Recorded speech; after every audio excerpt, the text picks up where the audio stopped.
Iprit, immigration, parcours d'illégalité en Italie. Convention en matière de sécurité sociale entre l'Italie et la Tunisie. Convention en matière de sécurité sociale entre l'Italie et la Tunisie. Signée à Tunis le 7 décembre 1984, entrée en vigueur le 1er juin 1987. Dispositions générales, législation applicable, sécurité sociale, dispositions diverses, dispositions transitoires et finales.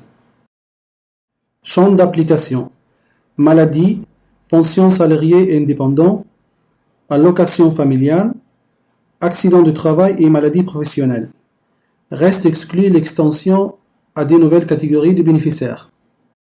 Bénéficiaires sont compris tous les ressortissants des deux pays soumis aux respectives législations, y compris les membres de leur famille et les suivants, tandis que sont exclus les fonctionnaires et les agents diplomatiques. Égalité de traitement. Chaque État contractant applique aux bénéficiaires résidant sur son territoire sa législation prévoyant les mêmes obligations et bénéfices. Exportabilité des prestations en espèces.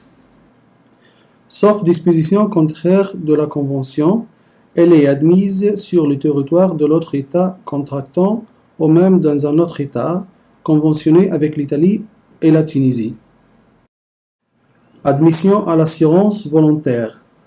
Sont prises en considération les périodes d'assurance accomplies dans l'autre État, mais la proposition avec la couverture obligatoire dans l'autre État reste exclue. Territorialité de la législation applicable. Ce principe est valable pour tout le monde à l'exception des salariés à bord d'un navire battant pavillon d'un État contractant, du personnel diplomatique et consulaire, des citoyens salariés des structures diplomatiques et consulaires, du personnel détaché jusqu'à une période de 36 mois qui peut être prolongée de 12 mois, du personnel roulant d'une entreprise ayant son siège dans un État contractant. Maladie. Totalisation des périodes pour l'ouverture des droits.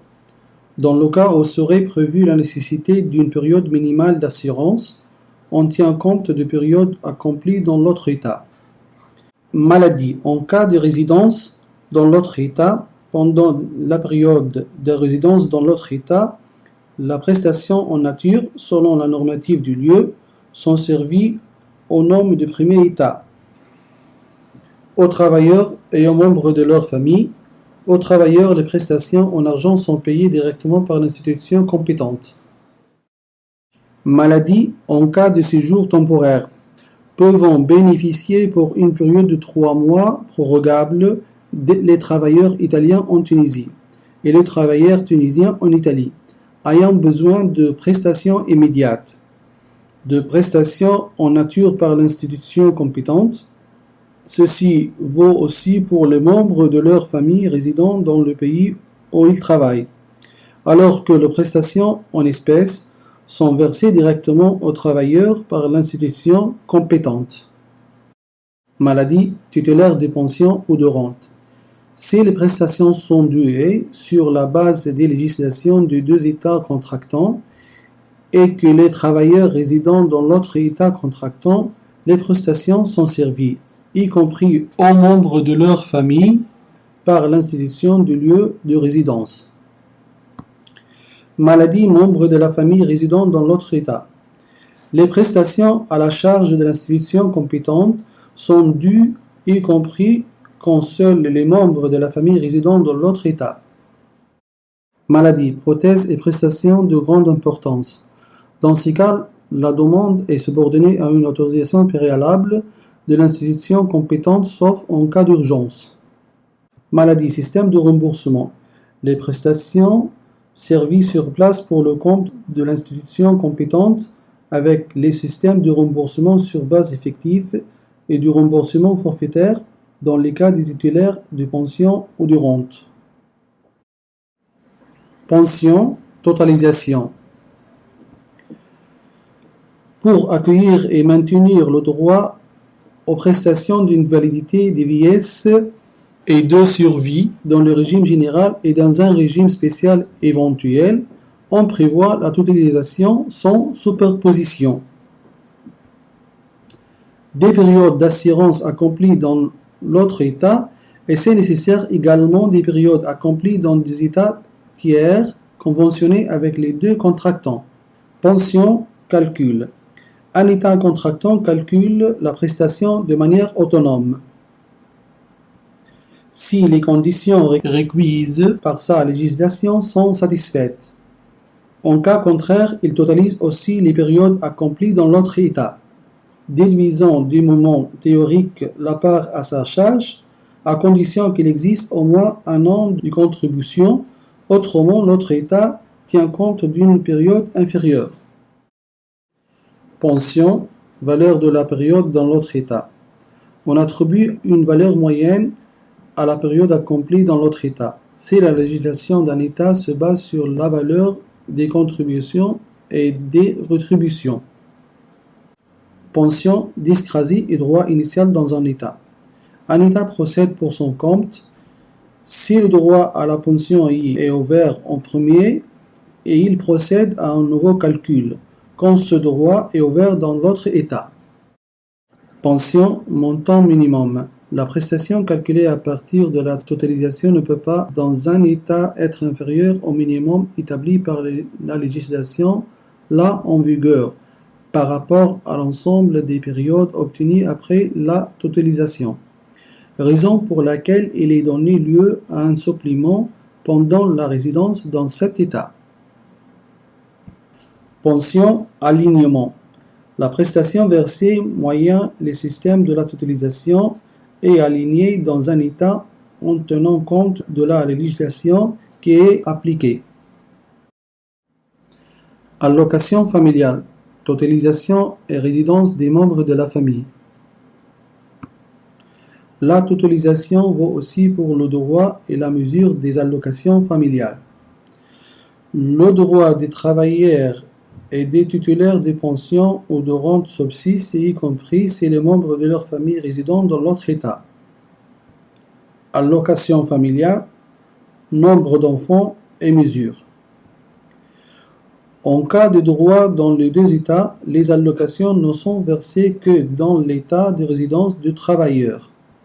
Du côté italien, avec possibilité de revoir ce qui est prévu, si le membre de la famille résidant en Tunisie, le droit des allocations est accordé au titre de 4 enfants, à condition qu'il ne subsiste pas un droit analogue dans l'autre État.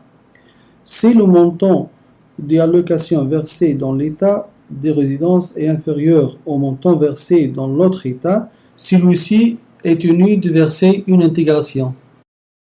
Accident de travail, prestation en nature dans l'autre État.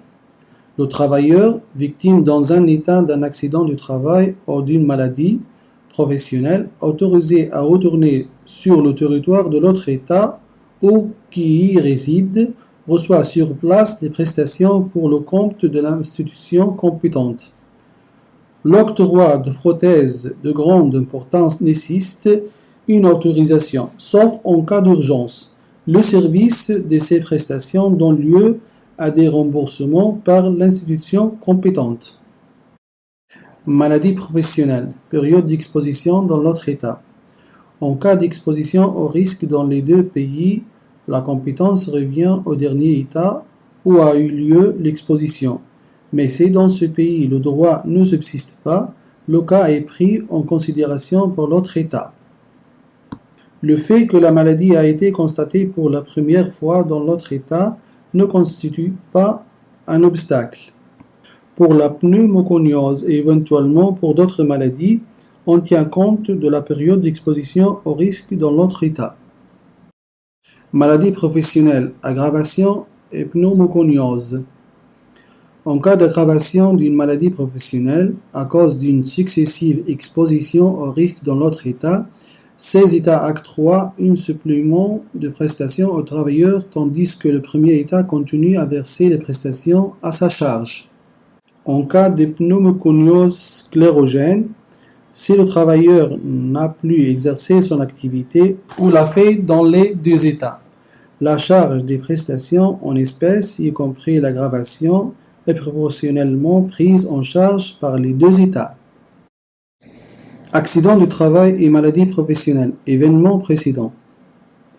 Pour évaluer le degré d'incapacité permanente due à un accident du travail ou à une maladie professionnelle, les événements survenus antérieurement dans l'autre État sont considérés comme étant survenus sous sa propre législation, sur demande de l'institution d'un État.